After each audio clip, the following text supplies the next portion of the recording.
Salut tout le monde! Très heureux de vous retrouver pour ce premier épisode de l'AFC, le cinquième en tout dans la série des notes de la draft 2025. Après avoir fait les quatre divisions de la National Conference, on passe maintenant à l'américaine. Et aujourd'hui, pour m'accompagner, je suis avec Kevin. Salut Kevin, comment ça va? Salut Maxence, salut tout le monde. Ça va bien. Et je suis également accompagné de Ryan. Salut Ryan. Hola, ¿qué tal? C'est bientôt l'été, c'est bien. Il fait beau, il fait chaud quand il pleut pas. Et Ça va ou quoi? ça va, hein, effectivement, il commence à faire beau. On se rapproche de plus en plus du début de la pré-saison en NFL et on va pouvoir parler un petit peu de cette draft donc avec nos notes pour la conférence AFC et on va donc commencer avec la division Sud sans plus tarder. Et je vous propose de commencer avec les Houston Texans qui n'ont pas pick lors du premier tour puisqu'ils ont trade leur pick. Alors je crois que c'est le trade avec les Giants, si je dis pas de bêtises. Il me semble que c'est avec les Giants qu'ils ont trade back. Il me semble que c'est avec les Giants qu'ils ont trade back. Euh, et donc ça les a amenés au deuxième tour où ils ont pick le receveur Jaden Higgins d'Iowa State et l'offensive tackle Aaron Erzeri de Minnesota. Au troisième tour, ils ont sélectionné un nouveau receveur d'Iowa State, Jalen Noel, et le cornerback de USC, Jalen Smith. Au quatrième tour, le running back Woody Marks de USC rejoint l'équipe de Houston. Pas de pick au cinquième tour. On se retrouve au sixième avec le safety Jalen Reed de Penn State et le quarterback Graham Mertz de Florida pour le plus grand plaisir de Guillaume. Et au dernier tour, on a pris le defensive tackle Keontae Hamilton de Rutgers et le tight end Luke Lachey de Iowa. Qui c'est qui aimerait démarrer sur cette draft qui a fait beaucoup parler hein, du côté des Texans? Vas-y Ryan, Je sais je te pas, laisse la main. Ok, ok. Bah écoute, draft moyenne, moi j'ai trouvé de la part de Houston. Il y a quelques profils intéressants, mais en fait j'ai du mal à voir les joueurs qui peuvent en fait directement venir les aider, tu vois, venir infuser un petit peu de talent dans cette équipe qui pourra en fait être impactant day one. Notamment, bah, on le sait, hein, Houston, depuis l'arrivée donc de CJ Stroud, a pris quand même une nouvelle dimension, hein. On parle depuis comme étant un contender pour les playoffs. Et en fait, je t'avoue qu'en voyant un petit peu leur free agency, bah, je m'attendais à vraiment les voir se renforcer au niveau de la O-line. Finalement, quand tu regardes tous les noms qui ont été pris, le seul O-line qui a été pris, bah, c'est R-Series, donc l'offensive tackle de Minnesota, Erianti R-Series, qui avait une belle cote, mais que moi je voyais quand même un petit peu moins haut que beaucoup. On est sur un joueur qui a les fameux tools, hein, tu vois, gros gabarit, grosse production en college football, mais qui selon moi est quand même très raw pour la NFL. Donc je suis assez étonné et finalement on voit que sur une draft qui est un petit peu faible au poste de receveur, ils sont précipités donc sur la doublette d'Iowa State, donc Jaden Higgins et Jalen Noel. L'un comme l'autre, j'ai du mal en fait à les voir venir directement être très impactants, hein. Au début, quand on voit le pic de Jaden Higgins, on le comprend, on se dit ouais, ça va venir remplacer un petit peu numériquement Tank Dell, donc Mm. qui s'est blessé très gravement. Mais derrière, en fait, en back-to-back, ça va chercher Jalen Noel. On comprend pas trop. Est-ce qu'il y a la place pour Jalen Noel dans l'effectif de Houston? J'en sais rien. Est-ce que c'est un projet à développer? J'en sais rien aussi. T'as le pick Woody Marks, qui est un bon joueur, hein. Je pense que tu me contrediras pas là-dessus, hein, Kevin. Toi qui l'as, je pense, vu un petit peu plus que moi, qu'il est du USC. Mais pareil, en fait, si je dis pas de conneries, il y a Joe Mixon, Ouais, Texans. Ouais, Damon Pierce Ils qui est ont encore chez encore, eux. ouais, Dameon Pierce, donc qui a connu une deuxième année un petit peu plus compliquée, mais qui avant ça, sur sa saison rookie, a fait une très grosse saison. On le- comme je l'ai dit en début de notation, bah, il y a cette question en fait de la O-line, bah, qui me fait dire que même derrière, tu peux leur mettre Derrick Henry. Si la O-line n'est pas capable de lui ouvrir des trous, ça va être compliqué. Donc en fait, tu sais, il y a pas de. J'ai vraiment du mal à voir la plus-value en fait sur les postes qui ont été pris. Graham Mertz, MDR. J'ai envie de te dire, n'invoquons pas Guigui, mais voilà, vous savez ce que je pense de Graham Mertz et C'était lui surprenant de également. le voir sortir au 6e tour. Bah ouais, assez. Et puis c'est surtout, comme on le sait, à Houston, tu as déjà donc Stroud en numéro 1, donc c'est vraiment, tu cherches potentiellement un numéro 2. Est-ce que tu n'avais pas mieux que Graham Mertz à aller chercher? Je sais pas, honnêtement, je sais pas. J'ai bien aimé le pick de Jalen Reed au 6e tour, mais pareil, ça reste un projet, ça reste un joueur qui va de prime abord rendre pas mal de services, je pense, sur Special Team, mais est-ce qu'il y a une vraie possibilité de le voir se développer comme titulaire dans un secondary qui est quand même vachement dense du côté de Houston? Je suis pas vraiment sûr. Pareil, Luc Lachey, donc le tight end d'Iowa, euh, j'aime bien le projet, j'aime bien le profil, mais c'est pas pour rien s'il est descendu au 7e tour. On l'a vu aussi au poste de tight end, il y a beaucoup de monde à Houston, donc est-ce que, est-ce que ça aurait pas été mieux d'aller chercher un joueur différent? Je sais pas. Moi, honnêtement, la draft, elle m'a pas enthousiasmé plus que ça. Il y a finalement beaucoup de monde, hein, que je compte. T'as quoi? T'as 2, 4, 5, 6, 7, 8, t'as 9 joueurs de pique. Et pour au final, potentiellement un ou deux titulaires, donc Jaden Higgins ou Jalen Noel et Ersery, potentiellement Jalen Smith, donc le cornerback de USC, qui pourrait arriver en tant que corner numéro 2 ou numéro 3, tu vois. Mais donc j'ai du mal à voir la plus-value et finalement je suis en train de me dire qu'on est en train de perdre quand même des années assez importantes du contrat rookie de CJ Stroud. Ça avait très bien commencé au niveau de la draft. Tu vois, les gens, je pense, s'en souviennent. J'étais très, très content de voir que DeMeco Ryans était très agressif sur la draft. Et là, en fait, c'est en train de rentrer un petit peu dans le rang. Je suis pas convaincu. Donc, je pense partir sur la note de C. Franchement, ouais, Mmh. c'est parce que j'ai pas envie d'être trop dur avec eux parce que bah, justement, tu as quand même l'apport d'un Air qui peut potentiellement se développer. Et d'un Jaden Higgins, et comme je vous ai dit, potentiellement un Jalen Reed et un Luke Lachey, Luke Lachey. Franchement, je suis pas loin, je suis vraiment pas loin de leur mettre un C-, tu vois. Ouais, donc vraiment pas, ouais, pas la meilleure draft pour les Texans. Kevin, tu as des choses à rajouter, ton ressenti sur la draft de Houston? Non, moi je suis peut-être un peu moins critique que Ryan. Après, ouais, c'est pas 7 ans, enfin si cet enchaînement techniquement d'aller prendre, ils ont pris lequel des deux en premier du coup, les receveurs Ils ont d'Iowa pris State, ils ont Higgins, pris Ils ont pris Higgins en Higgins, premier. Higgins en premier, ils ont pris Jalen Higgins. Jalen Noel en deuxième et donc du coup deuxième et troisième tour. Euh, Autant le premier pick n'était pas forcément surprenant parce qu'on sait que les receveurs d'Iowa State avaient une grosse cote. Par contre, aller en chercher deux comme disait Ryan, certes, à la blessure de Tankdale, pardon, mais t'as Christian Kirk qui a signé cette année. T'as Mechie qui commence à émerger enfin. T'as Xavier Hutchinson qui est aussi là. T'as Il y a beaucoup de récupéré monde. Braxton Bon, Berrios aussi. honnêtement, Donc je t'as quand pense même que Hutchinson, c'est fini, hein. Je pense que là, justement, le fait d'aller chercher la doublette, ça enterre le projet Non, Hutchinson, voilà, c'est c'est ça. C'est terminé, tu vois. que, mais voilà, en fait, ça te fait comme je disais pour je sais plus quelle équipe sur la NFC ou je crois que c'était les Packers justement où Mmh. au final tu te retrouves à moins que t'aies un mec qui émerge, mais Bah, après Après, les t'as tu Nico Nico Collins, Collins hein, quand même. oui, il y a Nico Ils Collins. ont J'ai du ton mal avec numéro 1, Collins c'est aussi, Nico Collins. là où les mais voilà, Très Packers, il y a sous-coté, encore des je décisions, trouve. quoi. ouais, bah ouais, sous-coté par moi aussi du coup.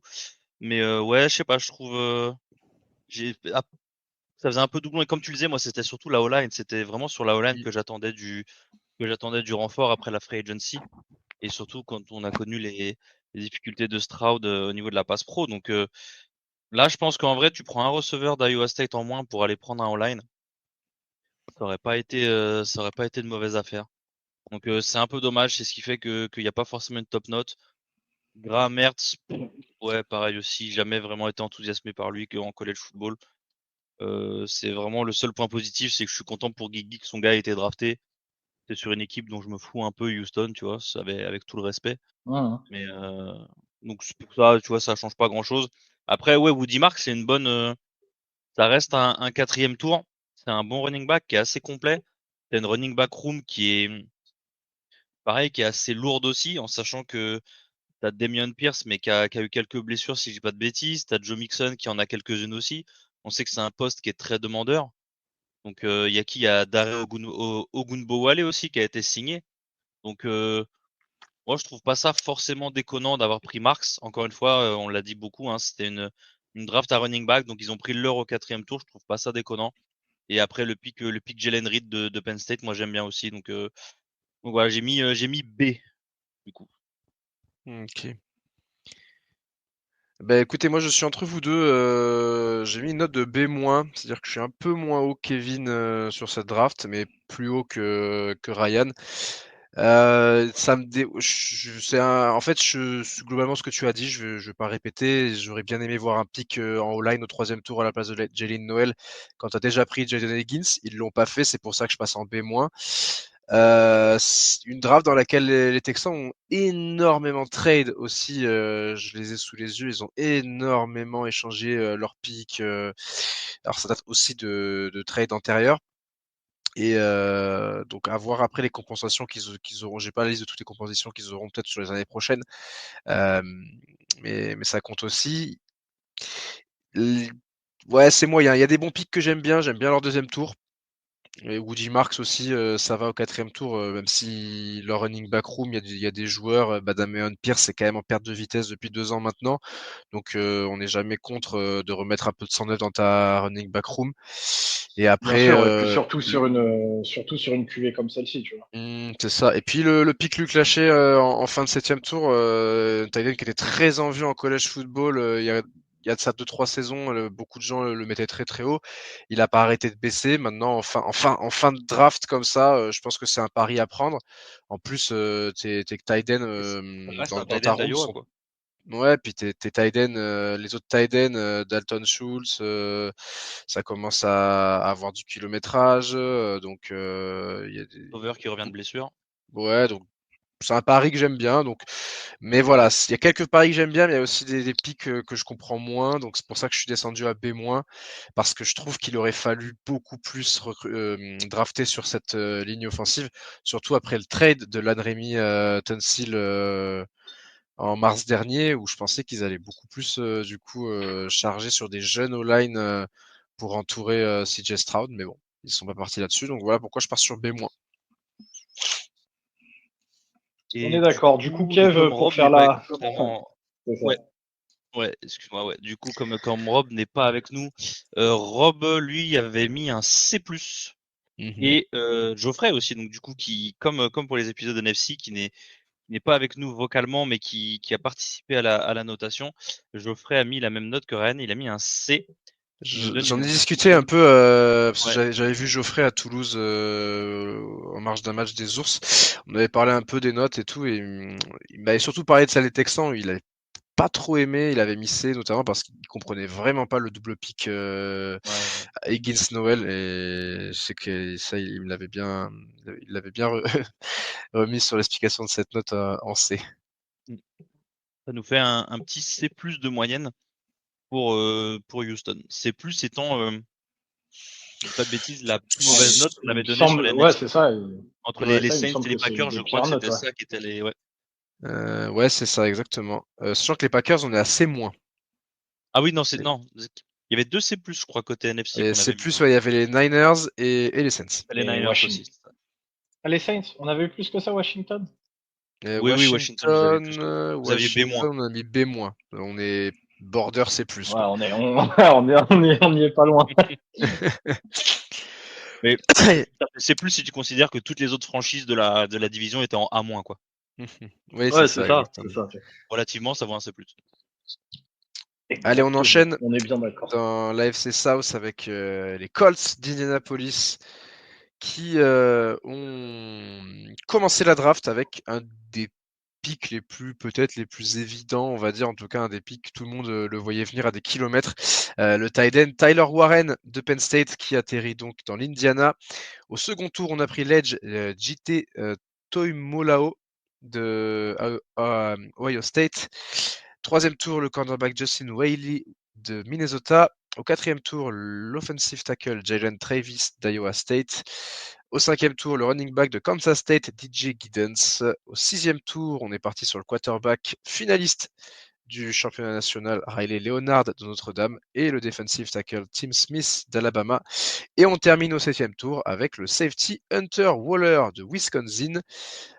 Qui veut commencer sur cette draft des Colts? Je pense que je vais laisser Kev ou même toi Ouais, d'ailleurs. je vais commencer pour les Colts. J'ai mis, je crois, l'une des moins bonnes notes d'entre nous. J'ai mis un simple B, mais pour moi, ça reste une bonne draft. C'est une draft qui est très solide. Tu finis avec 8 picks, t'as du pick à tous les tours, t'as de la value qui pour moi à tous les tours. J'aime bien l'enchaînement Warren Twimolao. J'aime bien alors Ryan va chouiner, mais j'allais dire j'aime bien le pick RJ Giddens. Mais voilà, comme c'est du Kansas State, j'ai pas envie que Ryan me tape. Mais en soi, ça encore une fois, c'est pour moi si t'as pas de running back dans cette draft, c'est que t'as un peu chié dans la colle. Donc là, tu prends ce qui reste quand même un bon running back au 5e tour. Maintenant, Riley Leonard au 6e tour, pour moi, c'est grosso merdo la même chose que Graham Mertz. Hein. On n'a pas le même maillot, mais on a la même passion. Hein. Donc non, encore une fois, moi, la plupart de mes notes se définissent souvent, à moins qu'il y ait des vraies dingueries après, tu vois, mais ça se définit souvent par le premier, souvent le 2e tour.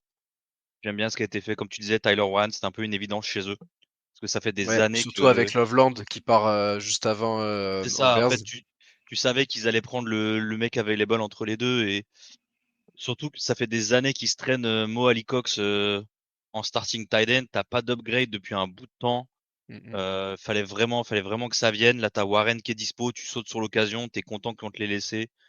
Ça me paraît d'une logique imparable. Donc après sur la O-line, ça reste ça ça reste pas mal le starting. Mais attends, j'ai un problème avec ah non, c'est Zach Martin qui a pris sa retraite.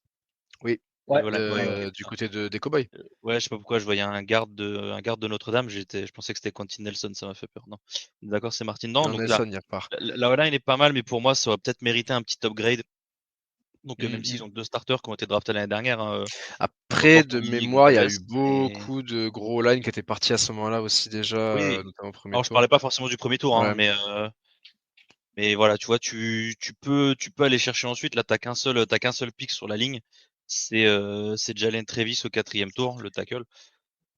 Donc tu te prends un Ils auraient pu troisième. prendre un R série peut-être. Hein, Ouais, bah c'est un peu à lui que je pensais, tu ils ont vois, pick qui était. trois picks avant Houston.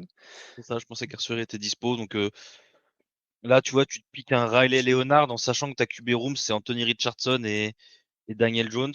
Donc en fait, malgré ta QB room qui est plus que mid, t'as pas d'upgrade pour moi avec Leonard, ce qui est très perturbant quand même. En gros, Mm. quitte à aller chercher un QB, va te chercher un QB qui upgrade, quoi.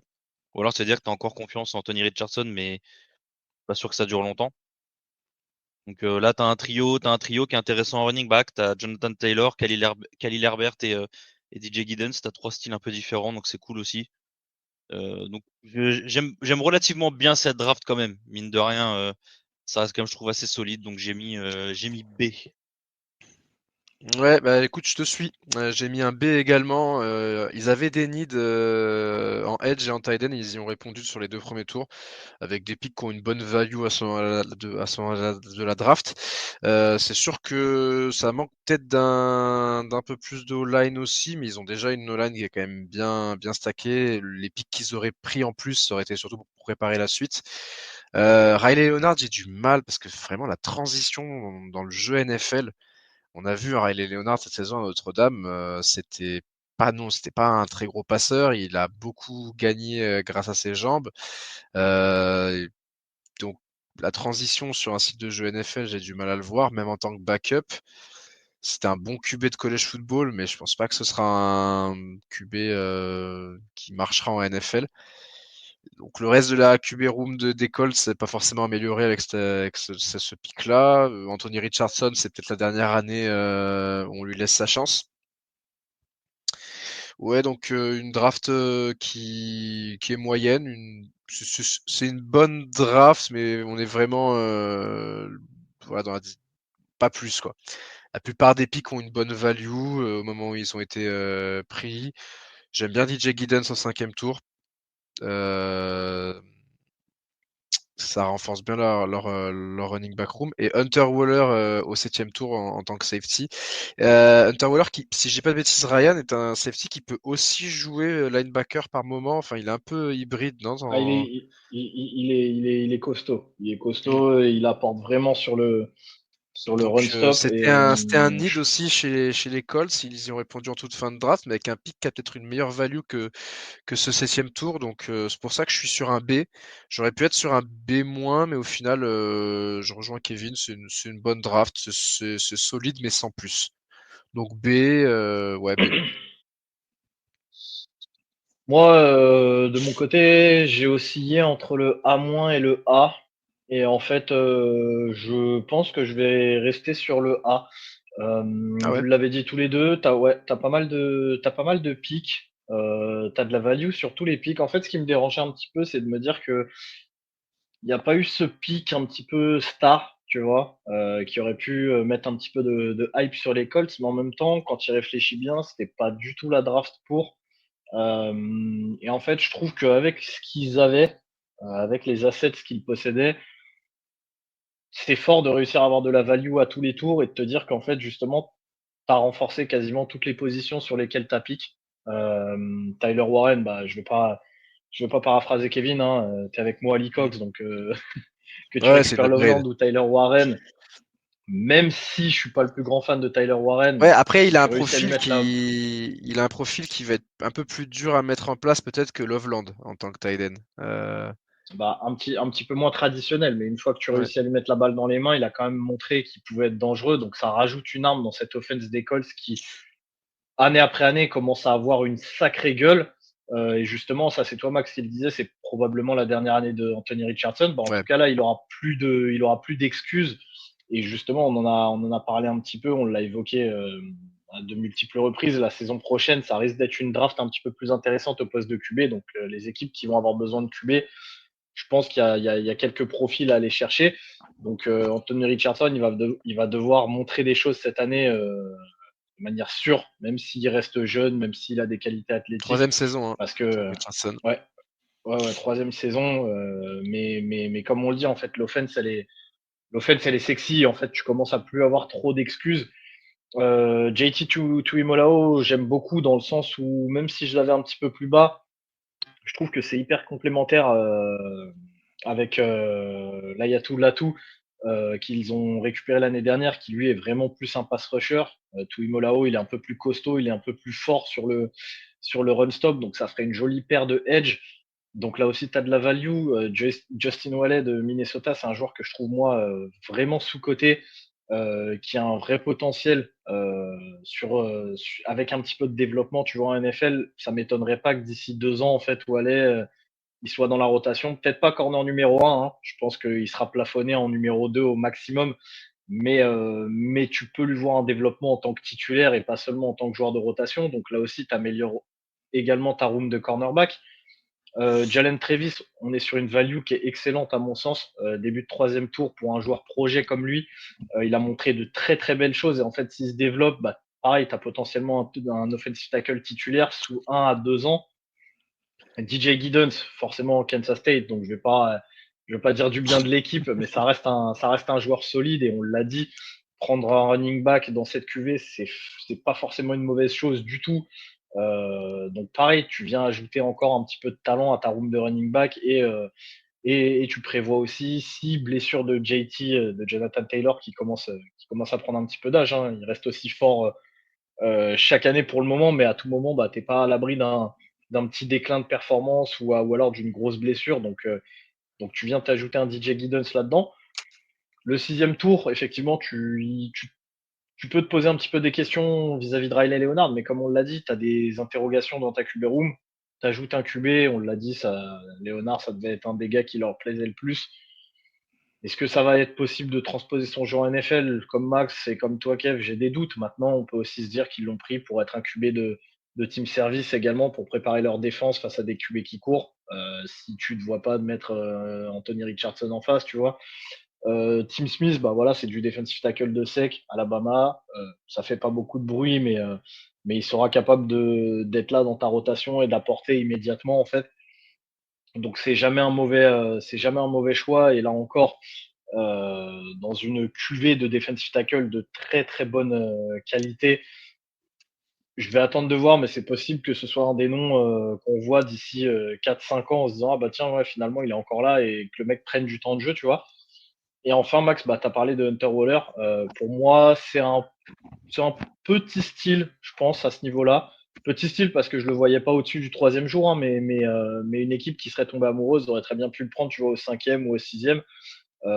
Donc l'avoir encore dispo au 7 et de le pick, c'est à mon sens une bonne idée.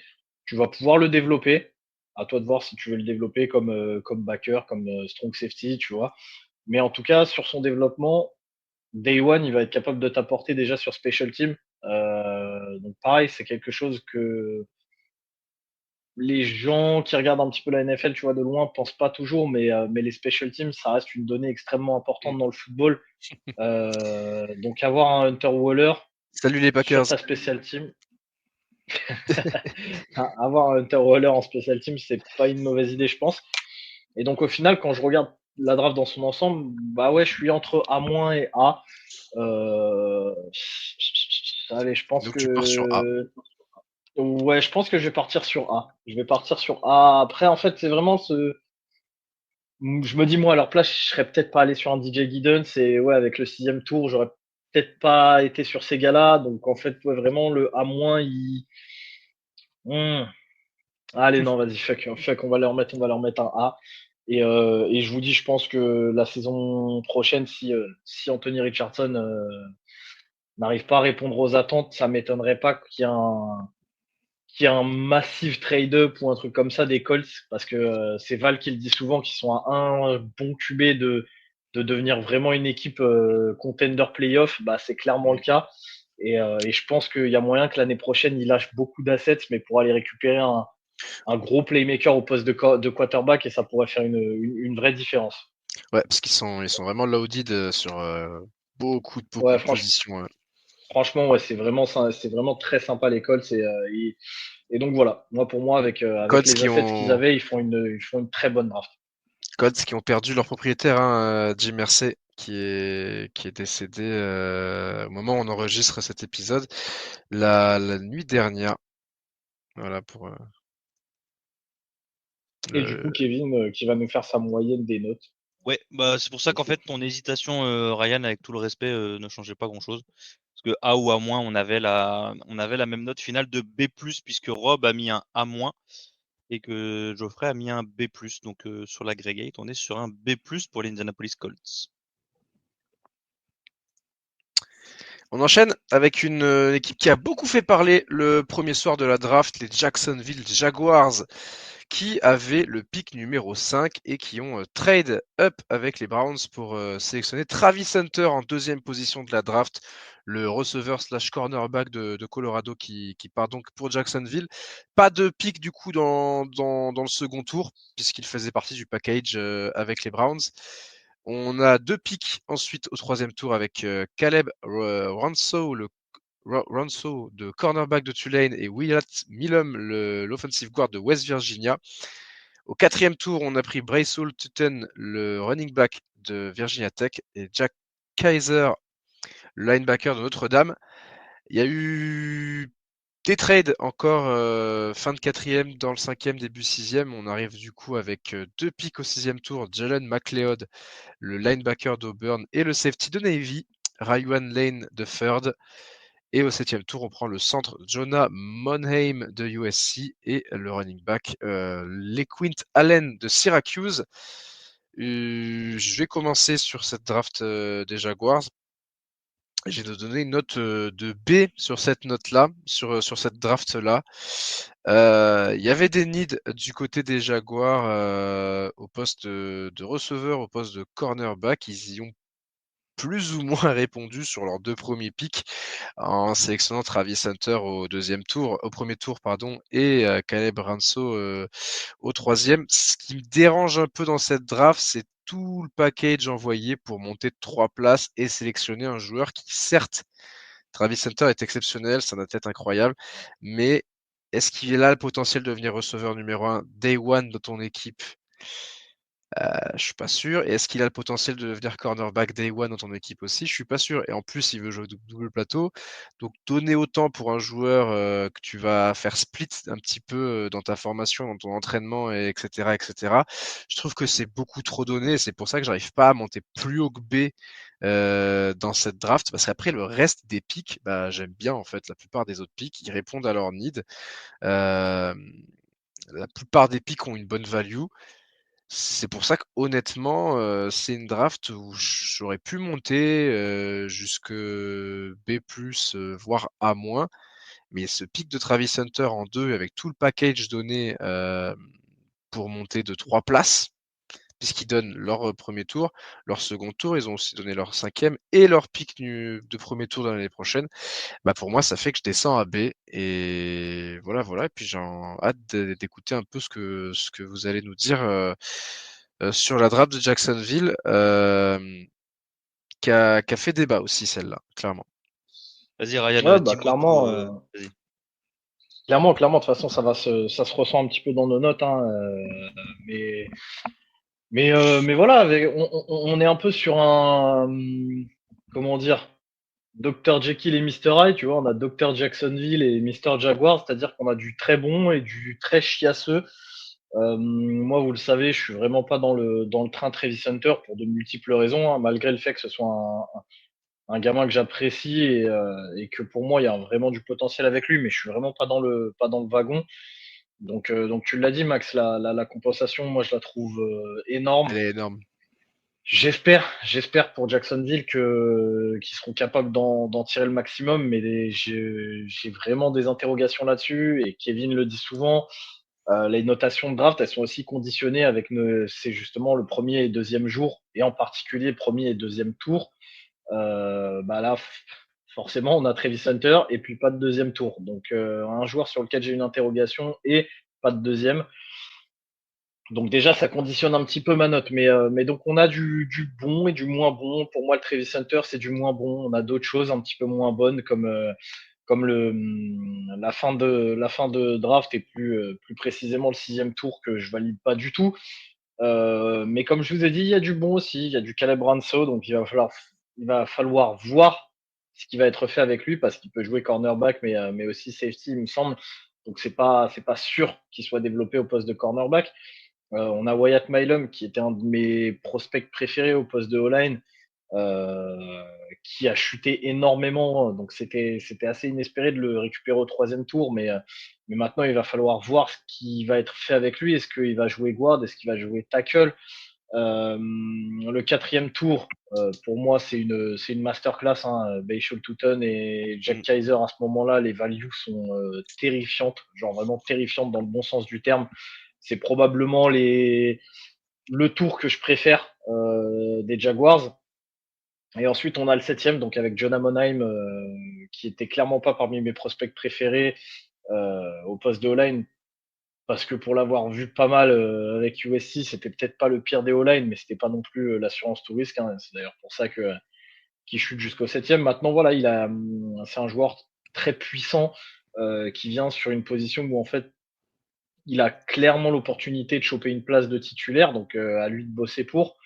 Mais donc potentiellement, tu as peut-être récupéré un titulaire avec ton septième tour, donc la value forcément est importante. Le Quintalen de Syracuse, qui est un running back qui est pareil extrêmement sous-coté, mais en même temps dans une classe qui était énorme. C'est pas étonnant en fait de le voir chuter, mais donc là aussi en fait tu as un potentiel joueur qui va pouvoir immédiatement t'apporter, et avec un profil très différent de Bayshul Tutton, Donc c'est intéressant. C'est intéressant. Il y a du bon et il y a du moins bon en fait. Et à côté de ça, il faut aussi voir la big picture, en fait, la photo d'ensemble, c'est-à-dire un nouveau GM, un nouveau coach. Tu peux pas partir non plus dans tous les sens. Il va y avoir justement cette période de transition. Et là, on y est. On est vraiment sur une draft un petit peu de transition. Et avant de vraiment voir en fait l'identité du GM et du coach, euh, je pense que c'est quelque chose qu'on verra peut-être sur la prochaine draft plutôt que celle-ci. Là, tu récupères un effectif sur lequel en fait tu n'as même pas encore posé les premières pierres, donc je pense que ça explique aussi le très haut et le très bas qu'on peut Mm. voir sur cette Ouais, draft. mais t'es en train de reconstruire et t'as lâché ton premier tour de l'année prochaine. C'est ça aussi Bah ouais. qui. C'est Va falloir pour que ça Travis marche, hein. Hunter. Va falloir que Donc ça marche. justement c'est aussi ça, tu vois c'est aussi ça mon problème. Donc moi je suis sur quelque chose de moyen. Vu que tu as eu du très bas et du très haut à mon sens, mais que tu as aussi commencé à impacter ta draft de l'année prochaine, je peux pas monter en fait dans les rangs B, tu vois. Mm. Donc j'ai choisi de me mettre, je fous mon baromètre vraiment au milieu, donc un C, et on verra. On verra maintenant, c'est l'avenir nous dira si finalement cette draft était un banger ou pas du tout, parce que si demain en fait Travis Hunter est capable de dominer, ne serait-ce que sur une des deux positions, déjà la draft va prendre beaucoup de points, tu vois. Mm, mm. Si demain, comme je le dis, tu te retrouves avec à la fois Wyatt Milum et Jordan Monheim qui se retrouvent titulaires, que Jack Kaiser prend une place de titulaire, en fait, tu te retrouves déjà avec potentiellement 4 ou 5 joueurs qui seront titulaires dans tes Jaguars New Age. La draft aura plus du tout la même gueule, tu vois. Donc, moi, mon baromètre, je le fous sur C, bien au milieu, et on verra. On verra si l'avenir nous donnera raison ou tort. Mais j'attendrai la prochaine draft des Jaguars avec impatience, voir dans quelle direction on va. Là, pour l'instant, c'est trop mid et je peux pas mettre autre chose qu'un C. Bah, Kevin? j'ai fait la même. J'ai fait la même. Je pense que j'ai assez déblatéré sur Hunter entre les récaps de cette année, le live draft pendant 3 jours et le reste de la saison, si on fait pas forcément la NFL. Voilà, j'ai dit mon opinion sur ce que je pensais de tout ça. Maintenant, exactement le même argument que Ryan, il y a surtout le prix que tu payes aussi pour Hunter, qui fait que, qui fait que j'ai mis exactement la même note, j'ai mis un C. Le fait que tu doubles en running back alors que t'as déjà du Etienne, je sais pas, t'as déjà Tank Bigsby qui est là. Ouais. T'as Voilà, Bixby, Etienne. après, ils ont beaucoup de pics aussi sur cette draft, donc bon, attends, ils ont combien en tout? Ils ont 1, 2, 3, 4, 5, 6, 7, 8, Ouais, 9. sachant qu'en plus, ils en ont trade beaucoup, hein. Voilà, Du donc coup aussi, hein. c'est ton dernier pic de la draft, c'est ton neuvième pic, c'est au 7e tour. C'est pas si dérangeant que ça, mais je sais pas, j'ai pas, moi, voilà, il y a deux pics Après, que j'aime bien. Il y a le pic Milam que j'aime bien le et le problème pic aussi, Hunter en Kevin, tant que avec corner, Bixby, mais le ouais, problème avec Bixby, c'est que tu as aussi, il me semble que tu as un petit souci de fumble. C'est-à-dire qu'il fait un bon taf, mais il me semble qu'il est à 2 ou 3 fumbles l'année dernière. ok. Pour un power back, c'est un petit peu emmerdant. Et le problème, c'est que on le sait, hein, Etienne, c'est le titulaire, mais il y a aussi un problème de blessure. Et il me semble Mm. que même avec Etienne, il y a eu quelques soucis de fumble dans la saison. Donc bon, tu vois, même la doublette de running, je la trouve pas si déconnante que ça, et encore moins sur une draft où, comme on le dit, gros, là, tu veux du running, vas-y, fais-toi plaisir, quoi. Oui, c'est vrai C'est que un oui. magasin de bonbons, tu vois. Ouais. Donc ouais, encore une fois, après, là, on enregistre au 22 mai, hein. Il y a déjà les rookies minicamp qui ont lieu et voilà, on parlait de Hunter, pour moi, c'est si tu le prends en tant que corner, pourquoi pas, mais là, il est tellement pas polish en tant que receveur, il a pris toutes ses rêves en tant que receveur, bah, pour essayer potentiellement d'améliorer, mais ça veut dire que là, sur tout le rookie minicamp, t'as pas les bases on te fait travailler en corner, donc ça démontre ce qu'on a dit. Et ça, pour l'instant, ça ne fait que nous donner raison. Maintenant, on verra la réalité Sur le du terrain. terrain, ouais. Est-ce que ça impacte vraiment ou pas? Et on verra. Et je pense que sûrement, ce sera pour un profil qui est aussi atypique, ce sera très, faudra pas forcément juger sur la première année parce que tu auras forcément Ouais, du ça risque d'être développement polarisant parce qu'il et risque de faire voilà. des excellentes choses et en même temps, on verra Ouais, aussi mais les c'est les surtout que manquements qu'il aura. est-ce qu'il continuera à être à avoir des excellentes choses et des choses merdiques sur les 2 postes pendant des années? Ce qui en fera un joueur mid et voilà, c'est bien, mais Mmh, est-ce qu'il y a du développement? Est-ce que le développement, c'est surtout, c'est ce qu'on dit, c'est est-ce que le développement va pouvoir développement, se ouais. faire avec lui? C'est la question la plus critique et ça, on pourra pas forcément y répondre même après la fin de son année rookie. Donc voilà, moi j'ai mis un C. Mmh J'ai et été, à vraiment noter aussi très, très mitigé dans dessus. les UDFA, je viens de voir ça, le quarterback de Memphis, Seth Hennigan aussi qui rejoint la Ah oui, Ça, une c'est QB sympa, ça, room. par contre. Ouais, c'est un bel ajout dans une QB room ouais, où c'est franchement, vraiment une il y a je de la kiffe la place pour draft, lui. cette Hannigan, moi. Mmh. Je suis content. Content parce qu'effectivement derrière, Ouais, c'est derrière Thilo, c'est Là, c'est tu pas ouf, Nick Mullens et John Wolford pour l'instant ouais, donc ouais, c'est cool. ouais, et puis ça faisait partie des rares QB cette année à être avoir fait à toute sa pouvoir être carrière dans une considéré comme non, non, c'est même Un pas ça, pur c'est passeur. juste un mec à pouvoir être considéré comme un projet. Tu vois, c'était un des QB les plus jeunes là, de la draft. Je crois qu'il a 21 ans, alors que la Hennigan? plupart des autres QB. Ouais, ouais. Ah non, non, Hennigan, il est vieux, hein, ça fait un moment Ouais, ouais. qu'il est, Il a C'était passé ses Nigan de 4 ans à Memphis? Memphis. Je crois pas. c'était Hein. Hennigan. Je Ah non, il crois a pas. 22 ans, pardon, il a 22 ans, 22, ouais, mais il a passé il est 4 ans à vieux, mais Memphis. en vrai non, parce que c'est juste que il a fait 4 ans de suite titulaire à Memphis, et ça aussi, c'est en termes de stabilité pour un QB, c'est Ouais, Ouais, c'est un justement, moi, octobre ça faisait 2003, partie donc c'est ça, des. il aura, Non, ouais, non, justement, moi, ça faisait partie des rares QB là que tu pouvais entourer comme vraiment projet de développement. Sinon, la plupart, c'était des mecs de 23, 24 ans déjà. Et mmh. là, justement, Enigan, tu as ce potentiel de te dire le mec a été 4 ans titulaire dans une fac qui regorge pas de talent, mais qui chaque année Et est qui a bien capable de marché. t'envoyer un ou deux joueurs en NFL. Et le mec rentre à ouais, 21, 22 ans, donc tu peux le mettre en couveuse pendant un ou deux ans en NFL. Tu vois, moi, ça faisait partie justement des gars où j'attendais de voir où est-ce qu'il tombe. Bah, Bah, c'est le genre de potentiellement, à gars, tu te dis, Jacksonville, ça peut être sympa, tu vois. c'est le genre de gars, tu te dis, il aurait pu être pick à la place de Riley Leonard ou Graham Mertz ah oui, aussi. Ah ouais, ouais, très clairement. clairement. Ah oui, bien Ah, sûr. mais clairement, Mais moi, je moi, m'attendais à je ce vais qu'il être sorte honnête, au hein, ah troisième oui. tour. Hein. Ah oui, non, mais Moi, je suis d'accord avec vous, hein, moi, les gars. si tu mets les 3 sur le board et que j'en prendrai un au 6e tour, Vous moi, je ferai le prêchez pari vous Nigan. prêchez un convaincu parce que franchement, c'est un de mes QB préférés de college football de ces dernières années. Donc ça, c'est une belle pioche en UDFA, mais bon, l'UDFA ne veut pas forcément faire remonter les notes.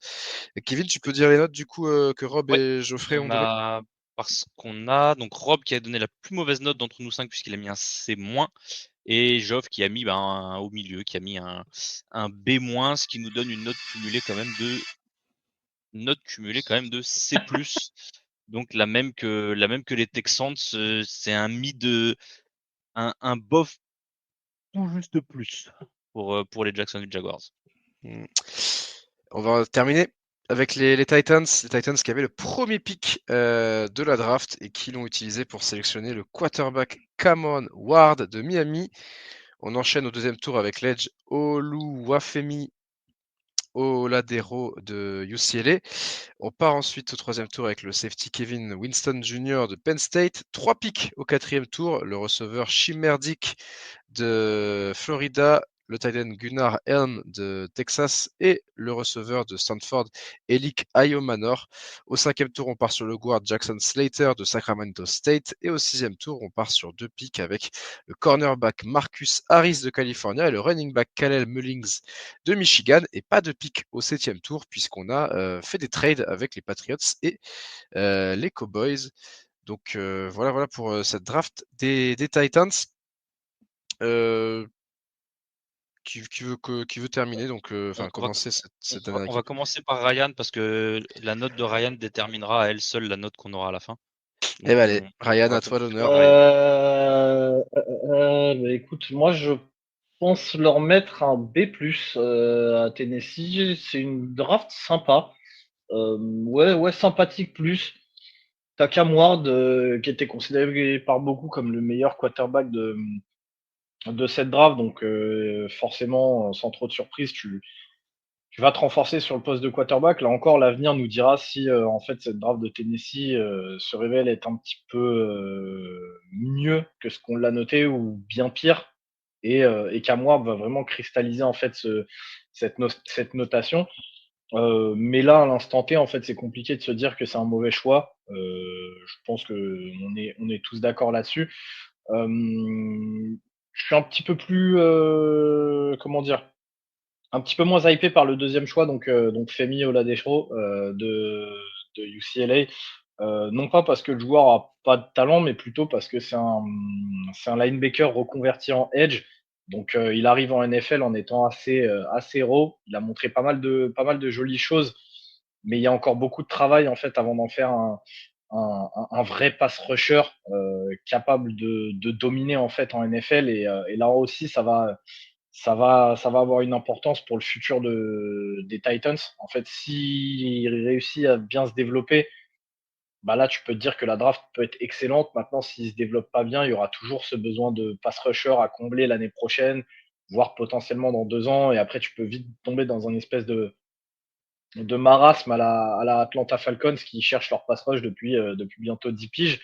Donc à voir, mais j'aime bien le potentiel. La value, je l'aurais vu peut-être un petit peu plus bas, mais on a vu qu'il avait pris quand même pas mal de valeur sur le process draft. Donc pareil, tu pouvais pas te permettre de le laisser glisser trop non plus.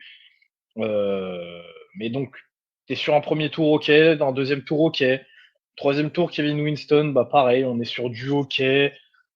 Ok, sympathique. T'as le quatrième tour avec Chimerdic et Gunnar Helm, Melika Yomanor. Là encore, moi j'ai trouvé ça sympa, c'est-à-dire que tu mises sur des grosses capacités athlétiques de menace profonde, donc avec Chimerdic, et un profil complètement différent avec Yomanor qui est plus sur un receveur 50-50, un petit peu moins athlétique, mais, Un big mais body, avec un ouais. gros, ouais, c'est un gros gabarit, donc ça manque aussi ça à Tennessee, donc c'est sympa, tu vois, là encore, pour, pour paraphraser les jeunes d'aujourd'hui, j'ai la vision, tu vois, je vois ce qu'ils veulent faire et c'est sympa, tu vois. Je sais que Val avait des gros doutes sur Gunnar Helm. Moi, c'est un joueur que j'aimais pas mal. Et pareil, on est dans son range de talent, troisième jour, tu vois, tu vas pas le chercher non plus trop haut. Donc pareil, pour moi, ça m'étonnerait pas de voir Gunnar se développer comme étant un tight end solide. Pas un mec qui va t'affoler les compteurs au niveau statistique, mais un mec qui va être capable de bloquer, de catcher quelques premières tentatives par-ci par-là. Donc, ce qu'on lui demande finalement. J'ai aussi ce pic projet donc avec Jackson Slater, l'offensive guard de Sacramento State. Malheureusement, j'ai pas pu le regarder plus que ça, mais je sais qu'il y a beaucoup de gens qui se hype sur lui parce qu'il a montré des très jolies choses à son bas niveau. Mais donc, tu as aussi ton pic projet à ce moment-là. On l'a dit, répété, c'est une draft de running back. Tu vas chercher un petit Kalel Mullings qui s'est complètement révélé cette année à Michigan au point d'éteindre l'ami De Noël Edwards. Edwards, ouais. Et exactement. Donc pareil, moi c'est Kalel Mullings, je l'ai dit toute la saison dans le peu de récap ou de 1-2-6 que j'ai pu faire, mais j'aime beaucoup le joueur. Donc tu vas le chercher. Il va être capable en fait de t'apporter aussi balle en main day one. Donc non, j'aime bien. C'est une draft B+, tu vois, tu es sur du sympa, sympa plus. Sympa plus qui peut, bah, comme je l'ai dit, en N+2, on va voir les performances de Cam Ward, on va voir le développement d'un Femi Oladero, de potentiellement un Chimerdic ou Dayo ou Ayomanor, et ça va faire influer en fait cette note et la vision qu'on aura de cette draft de Tennessee, mais là, à l'instant T, c'est OK. OK+. Donc B+, pour moi, pour te répondre, Kev. Et plus c'est Enfin, noté. Kevin. En plus, je crois que c'est ce que j'ai mis aussi, si je ne Ouais, m'abuse. Effectivement, c'est ce que j'ai mis. Je vais. Ouais, on va écourter le pod pour une fois. Je suis entièrement d'accord avec toi. On va beaucoup définir cette draft en fonction du succès de Cam Ward. Le reste, il y a pas mal de. Moi, normal. j'aime bien ce quatrième tour là, ce triple pick d'armes offensives pour Cam Ward. Des profils différents. Tu vas chercher Superman Mullings après avoir eu Tyrion dans les épisodes précédents. On a Kal-El cette fois-ci. Un petit Kal-El Mullings. Donc j'aime bien parce qu'on n'a pas Rob pour le dire aujourd'hui, donc j'aime bien. Euh, c'est pas mal, tu vois. Mais encore une fois, ça manquait un peu plus. Et comme je suis pas le plus grand fan de Cam Ward, même si je reste d'accord que ça restait potentiellement le meilleur quarterback de cette draft, j'ai mis la note de B+, et pendant que j'y suis, alors que Rob et Joff ont été légèrement moins gentils que nous, puisqu'ils ils ont seulement mis B euh, pour les Titans. Et donc Ouais, du coup, on dit que 2B+ et 2B, Max, donne-nous ta note et ça définira la note Eh ben, je vous suis les gars, je vous suis avec un B+. Je vais pas revenir sur tout ce que vous avez dit, c'est une bonne draft. On a rempli les needs qu'on avait. Cam Ward, on peut dire voilà, c'était le meilleur QB de cette QV. Il leur fallait un nouveau souffle à ce poste-là. Donc ils ont le premier pick. On sait que c'est un poste qui a une value tellement importante que il dépasse, on va dire toutes les considérations les plus objectives, puisque Abdul Carter Jr. était sûrement le meilleur joueur de cette draft, mais le need était tel au poste de QB que tu pars sur Cam Ward et ça me choque pas. Tu remplis ton nid en edge avec Oladero au deuxième tour, qui était le meilleur joueur de UCLA, ou un des meilleurs joueurs, le meilleur joueur de UCLA l'année dernière. Et c'est peut-être un petit peu haut, mais bon, ils ont trade back d'ailleurs, je crois, hein, ouais, ça, ils ont trade back. Donc au moment où ils le piquent, ça a déjà une meilleure value que lors de leur pick initial au second tour. Et je suis comme toi, le quatrième tour, j'aime beaucoup. Donc on entoure bien Cam Ward avec également Xavier Restrepo, son ancien receveur qui part en UDFA aux Titans, le receveur de Miami. Donc on fait un petit peu tout pour que la première année de Cam Ward se passe du mieux possible. Et puis bah c'est toujours pareil avec les pics de QB très haut, bah ça peut devenir une draft exceptionnelle comme un mauvais pic.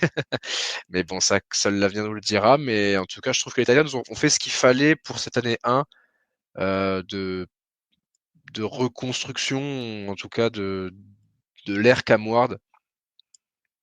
Maintenant, hâte de voir ce que ça va donner parce que c'est un QB que j'appréciais beaucoup regarder en college football, même si des fois il te donnait envie de t'arracher les cheveux parce que il a une telle proportion à vouloir jouer le héros par moment que voilà, mais c'était aussi ce qui faisait son charme. Donc j'ai hâte de voir en NFL comment il va être drivé, s'il va réussir à se calmer un peu à ce niveau-là tout en gardant ses qualités.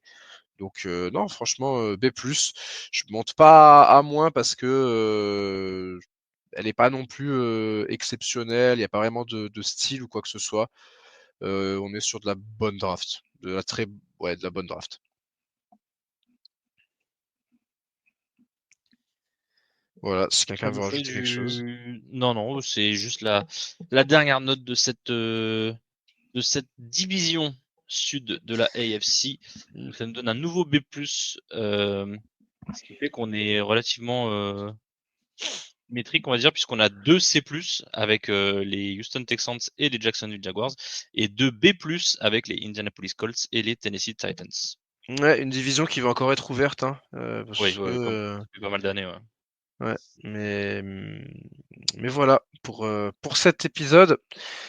On se retrouve prochainement pour l'AFC North et puis ensuite, bien sûr, l'AFC East et on terminera avec l'AFC West. Restez branchés sur Triple Podcast et à la prochaine. Ciao tout le monde. Ciao Ryan, ciao Kevin. Ciao, ciao.